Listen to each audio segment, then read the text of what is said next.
We went through the RFP process with multiple architectural firms to try to come up with the one that we felt would best align with what we wanted and needed, and INVISION rose to the top.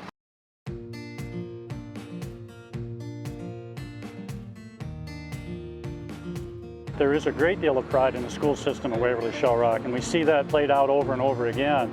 You know, and it was represented with the bond vote. We had that in the middle of a pandemic, and it still passed, and people understood the need. They want to support our schools. They want to do everything they can to ensure that their kids, our kids, have the best experiences possible. And this is a great example of the pride that they had. They then began the work of helping us develop a community group to take a look at the options that were available to us, trying to identify the best way to move forward.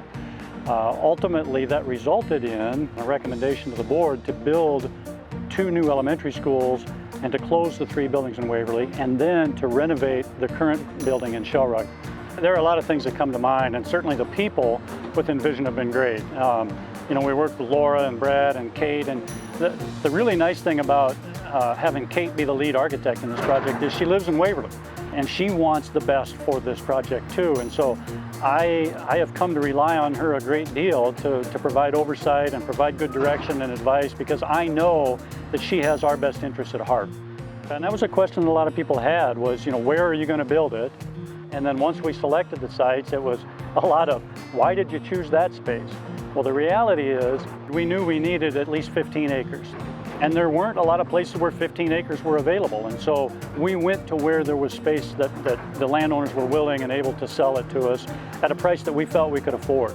You know, you want a modern facility, you want one with some modern amenities, some open spaces that are common in schools now to address, you know, common practices with education and instruction.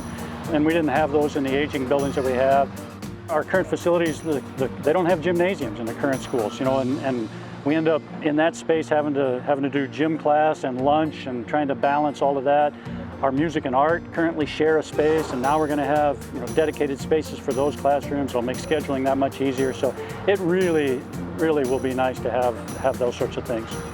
There's a lot of research out there actually that shows that students in modern facilities perform better, and that's something that we look forward to as well. Now, that's not always a given, certainly. It's not automatic, but we've got great staff and great support. They're going to do their best to make sure that that happens, and I'm confident that it will. You can be progressive with your facilities and have nice facilities. There's a draw to the community as well, and I think that's an important factor too. I think they're going to be impressed. I look forward to seeing it. You never know for sure, but I'm excited. I think people will be too. There will be a lot of people that will be interested in coming out and walking through the buildings.